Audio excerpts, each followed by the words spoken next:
tal? No, muy bien, mejor que a otros, yo creo que sí nos va, Sin duda, ¿verdad? sin duda, sin Los duda. que, aparecen en plataformas de contenido, ¿no? Sí, cómo no. Luego aparecen Sí, señalados ahí en fuerte, plataformas de fuerte, contenidos. fuerte. Bien, muy bien.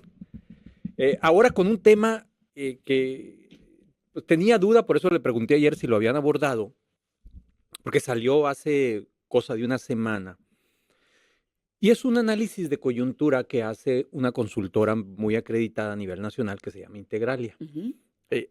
Poquito rápido, así para poner en contexto un poco a la audiencia, cuando hablamos de análisis de coyuntura, hablamos de la definición de uno o varios temas que están eventualmente en la discusión pública y se utilizan una serie de variables para, en base a las mismas, hacer un análisis y que pueda resultar de utilidad, pues para la toma de decisiones, para el periodismo, para la academia, para quien quiere informarse así en general.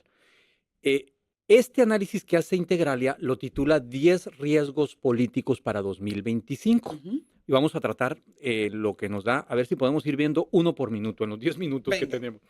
El primero, y este me atrevo a pensar, doctora, que eh, el cumplimiento no del riesgo, estamos a días de presenciarlo quizá, a Ujú. poquitos días. Antes de continuar, comentar que el año pasado Integralia hizo un ejercicio similar y atinó en 9 de los 10 pronósticos que había hecho. Eso es importante. Eso es bien importante. Sí, sí, sí, sí. Creo que incluso en algún momento comentamos en este Sí. espacio eso. Ujú. Bueno, el primero que plantea para 2025 dice, se producen incertidumbre económica, disrupciones comerciales, tensiones diplomáticas y se intensifica la crisis migratoria como resultado inminente del regreso de Donald Trump a la Casa Blanca. Eh, Cualquiera dirá brujo, ¿no? Ujú. Pues digo, es un asunto que ahí está, Ujú. puede pasar o no. Ellos le dan lo categorizan con un valor de nivel de impacto y de probabilidad de ocurrencia. Eso es muy importante porque, En ambos porque casos muy alto. muy alto. Le dan, es muy alto, alto, medio o bajo. Ujú. A este primero, que es la incertidumbre que va a provocar el regreso de Donald Trump, la crisis migratoria, las tensiones diplomáticas, le dan un nivel de impacto alto y una probabilidad de ocurrencia, perdón, muy alto y una probabilidad de ocurrencia muy alta. Número dos, como producto de la concentración de poder, se va a profundizar también, dice, un entorno, se va a agilizar o se va a destacar un entorno que afecta la certeza para el sector privado y el clima de negocios, dada la falta de equilibrio político, la erosión de contrapesos y la debilidad de la oposición. Cuando hablaba de variables, él lo que hace es eso. Ujú. O sea, ya lo hemos platicado aquí varias veces, el poder está y tiende a archirrequete concentrarse más, la oposición parece que no encuentra su lugar en el escenario, sí declaran, sí salen, sí se oponen, pero es insuficiente y, y acabaron con el resto de los contrapesos que había. A este le dan un nivel de impacto muy alto y una probabilidad de ocurrencia alta. Ujú. Número tres, se debilita el espíritu de integración económica de América del Norte y se pone en duda la continuidad de la estructura actual del TEMEC. Quiero pensar que la consultora, los asesores de la consultora, el propio Luis Carlos Ugalde, que es el titular, pues han estado siguiendo puntualmente los dimes y diretes que han traído el presidente electo de Estados Unidos y la respuesta que ha tenido la presidenta mexicana, Ujú. y por eso deducen que eso puede ocurrir. A este le dan un nivel de impacto también muy alto y una probabilidad de ocurrencia media. Se detona, número cuatro, un proceso gradual de indefensión jurídica para las empresas a causa de una desaseada implementación de la reforma judicial, así como una gradual pero creciente parcialidad e incapacidad de las autoridades jurisdiccionales para resolver disputas de todo tipo. Esto yo lo resumiría en, pues, que hay una crisis de certidumbre jurídica para las empresas. Ujú. Y eso tiene un impacto importantísimo a la hora de, uno, hacer crecer empresas que ya estén eventualmente instaladas en el país, o dos, atraer empresas nuevas. A este le da un nivel de impacto muy alto y una probabilidad de ocurrencia media. Se mantiene, número 5, clima de incertidumbre también por la aprobación de nuevas reformas en la agenda de Claudia Sheinbaum. Esta semana veíamos que Ricardo Monreal habla de por lo menos 40. 40. Es un buen paquete. Ujú. Traen una buena diarrea de reformas Sí. estos cuates ahí en el Congreso. Y dice la consultora que son reformas que están haciendo y que toman poco en cuenta la opinión del sector empresarial y de otros actores de la vida pública del país que terminan siendo afectados, donde el peso es el político, el que predomina, está por encima de asuntos técnicos, de asuntos económicos, como ya lo hemos visto. Entre otras reformas, y aquí viene el siguiente punto, el 6, se proponen reformas electorales que van a mermar desde la óptica de la consultora las garantías para la competencia política libre, equitativa y justa, y que acotan la representación de los partidos de oposición. Yo creo que la reforma político-electoral, y perdón si recurro a una especie de frase hecha, pero va a ser el cerrojazo al Ujú. cambio de régimen en México del que hemos venido un poco tratando de platicar aquí. Sí. Con la reforma política electoral se le va a dar ahora sí ya el Pues cerrojazo ya, a lo que va a ser ya el tienes cambio de todo. régimen, porque ahí se van a poner las condiciones. Ahora, la presidenta ha dicho que en una primera instancia, es decir, en este periodo de sesiones que inicia el próximo 1 de febrero en el Congreso de la Unión, irían por 2 asuntos en la reforma política electoral. El tema del no poner el nepotismo ahí parece broma, no poner el nepotismo ahí, entregas de hijos a padres y viceversa, de gubernaturas y alcaldías y demás.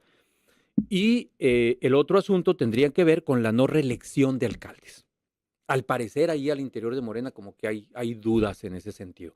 Pero deja para un segundo periodo más adelante, que yo me imagino que sí va a ser este año, tal vez el siguiente periodo, el resto de la reforma electoral. Recursos a partidos políticos, el tema tan importante de la representación proporcional que quieren desaparecer, en fin. Ujú. Yo creo que es una reforma que la van a ir llevando por partes. Número 7, se ponen en pausa proyectos de inversión en sectores clave como el energético y de telecomunicaciones, entre otros, como resultado de la incertidumbre generada por las reformas constitucionales que se aprobaron. Ya sabemos, básicamente, ellos destacan áreas y empresas estratégicas, judicial, desaprobación de órganos autónomos y el impasse que puede haber por la ejecución de sus leyes secundarias correspondientes.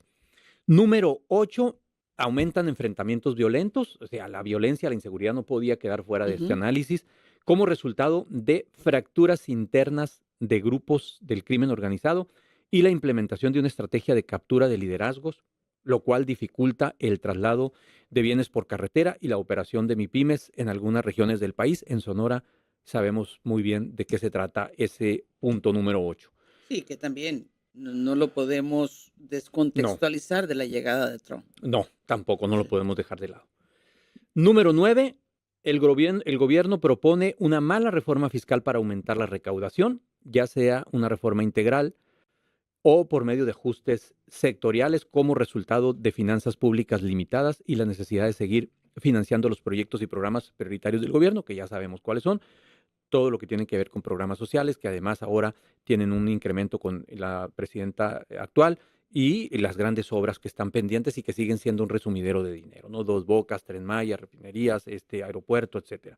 Número 10 y último de los riesgos políticos que ve esta consultora, no son los únicos temas, hay otros temas paralelos o colaterales que también menciona en este informe, pero el número 10 es, se degrada aún más la capacidad operativa y de planeación de los gobiernos locales para atender de forma eficaz problemas y necesidades locales, por ejemplo, infraestructura y servicios básicos, como resultado de la corrupción, la escasez de recursos públicos, la falta de personal calificado y una creciente centralización del poder que los desincentiva de asumir esa responsabilidad. Estos son los 10 riesgos. ¿Cómo los ves? Fíjate que ¿Te suenan?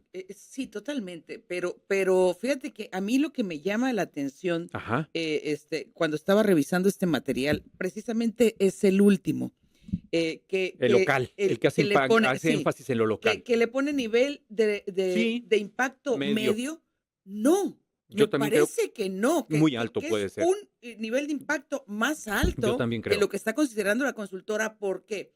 Porque, pues, en lo local es donde, sentimos más las necesidades, por Sí. un lado, Y por otro lado, pues ya sabemos que este año viene restringido el Sin presupuesto duda, para la no, sin parte duda. local. A lo mejor desde el centro no se ve así. Puede Exacto. ser una óptica muy centralista Sí. que no alcanza a ver bien lo que ocurre en las regiones, en las periferias, pero ellos tienen contactos en todos lados, ¿no? Sí, Y hacen trabajo de campo interesante, lo pudieron haber visualizado. Yo coincido plenamente contigo, ¿eh? es Desde la experiencia de Sonora, por ejemplo, ese riesgo es más alto. Sí, es lo único, el único punto sí, que me, que te provocó hace ruido. ruido. Sí, sí, Sí. sí, la verdad de las cosas, sí. Bueno, y hay otros temas relevantes que entiendo que ya nos vamos a ir, pero hay otros temas relevantes que mencionan, no los ponen ni el nivel de riesgo de los 10, pero los pone de manera colateral, como el riesgo de la degradación crediticia en 2025. Es muy probable que eso suceda por las reformas, por el ambiente también de problemas de Estado de Derecho que tenemos. Aumentan las presiones también contra empresas concesionarias de agua. Esa guerra viene y también en Sonora la conocemos muy bien. Habla como tercer punto adicional la caída de la producción de Pemex, compromete los ingresos petroleros y debilita la industria nacional. El Infonavit constructor invierte recursos de personas trabajadoras en proyectos poco rentables y el suministro eléctrico insuficiente y los apagones que Que se han eso dado también. que eso Espérate que empiece el verano. Eso sí, hay que irlo asumiendo, Así es. doctor. Excelente, muchas gracias. Gracias, doctora. Todavía podemos dejarle mensajes en la cuenta de Todavía. X. J. Moreno Durazo. Bueno, Antes de que la cierre. no, no la cierre, por favor. Gracias. 12:13, pausa.